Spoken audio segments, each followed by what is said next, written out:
আলী হোসেন মৃত বাদশা মিয়া ফালোপাড়া মসজিদের পিছনের বাড়ি।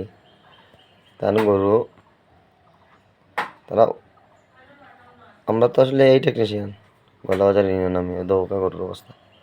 তারা বলে সরকারি কোনো সুযোগ সুবিধা পায় না। সবার এক কমপ্লেন, এখন আমি কিতা করতাম? আমি এই করতাম, এই করেও আমরা হয় না, চিকিৎসা দিলে তো আর ব্যয়বহুল গুটি গুটিও তো কাটা খাওয়া গুটি আইছে।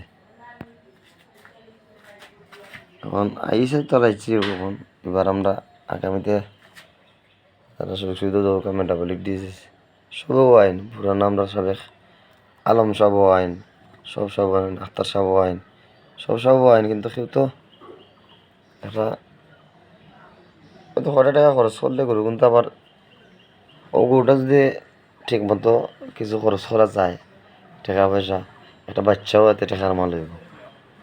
গরু তো এমনি মরা, কিন্তু ও ঠিক মতো খাওয়াইলে কয়দিন লাগবো গরু?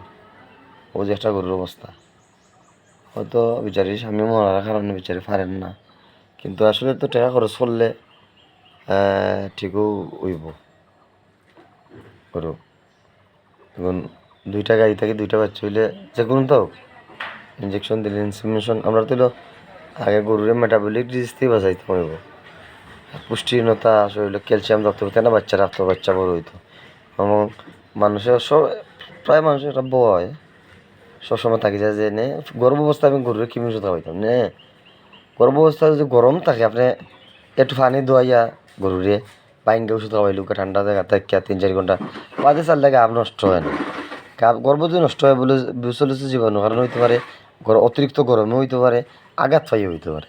আর না আমরা ডেলিভারি তো করি, এই টেকনিশিয়ান ডেলিভারি প্রায়ও করি, 15 বছর ধরে তো করলাম, কিন্তু ঠাইন্য বাচ্চাও করা যায় নাস্তা যুদ্ধ করি আর ফরবার হইলে এমনি করে যায়। কিন্তু আসলে তো হলো গিয়া এগুলার সঠিক দরকার। যে একটা গরু আমরা সম্পদ, একটা গরু তৈরি হইতে কতদিন লাগে, বড় হইতে কতদিন লাগে, বাচ্চা দিতে কতদিন লাগে, এরপরে গরু মেটাবলিক ডিজিজ তো গেছেন।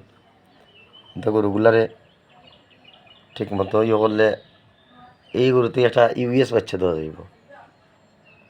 আচ্ছা, লোকাল ফ্রিজিয়ানও যদি দেই তো খারাপ নাই, দুধর বান থাকবো সাদা খেলা দিলে। ইউএস শাহিওয়াল দিলেও তো খারাপ নাই, আর শাহিওয়াল গরু তো রোগ থাকে একটু বেশি। যাই হোক, বা লোকালের মাঝে আমরা আছে বিভিন্ন জাত আছে, একটা আছে 50 আছে, আমরা সরকারি সিমেন্স আছে 50% খালা, কত 60 নাম্বারটা মনে নাই, 47 কত, যাই হোক, মাও 50, নানিও 50, দাদিও 50, এগুলো দিলে আমরা ভালো হইতো। আসলে সরকারি সিমেন্স তো মালিকর বিষয়টা হইলো প্রয়োজনীয় একটা সার বা সাইডে ডাকটা বুঝবা, কেমনি ওষুধ খাওয়াইয়া ডাক বুঝা ইঞ্জেকশন দিবা, দিলে রাখবো সঠিক, আর ডাক বুঝা না দিলে রাখতো নাই। এটা হইলো কথা। আর দৌকা সামান্য জিনিসের লাগে বাচ্চারা খাওয়ার অবস্থা দেখো, খাওয়ার দিকে আবার করে দিছে। আচ্ছা, ভালো থাকো কা, সবার লাগে দোয়া করি, আমার লাগে দোয়া করো। আর আমার নাম হইলো 01728187620, 187620, 01728187620, পঙ্কজদর গোলাবাজার ইউনিয়ন পরিষদ এআই টেকনিশিয়ান। এবং আমি একজন, আমার ডিপ্লোমার কোর্স আছে ভেটেরিনারি, আমার সবার তো এআইটি আমি 2010 সালে ময়মনসিংহ থেকে ট্রেনিং দিয়েছিলাম, ওয়ার্ল্ড ব্যাংকের সহায়তা, বাংলাদেশ পল্লী কর্মসংস্থান ফাউন্ডেশনের মাধ্যমে, টিএমএসএসের মাধ্যমে দিছিলাম, পরে গভর্নমেন্টও আইছে। 6 মাসের কোর্স আমার আছে, আরও নানান কোর্স আছে। যাই হোক, দোয়া করি ভালো থাকুক সবাই, ওকে।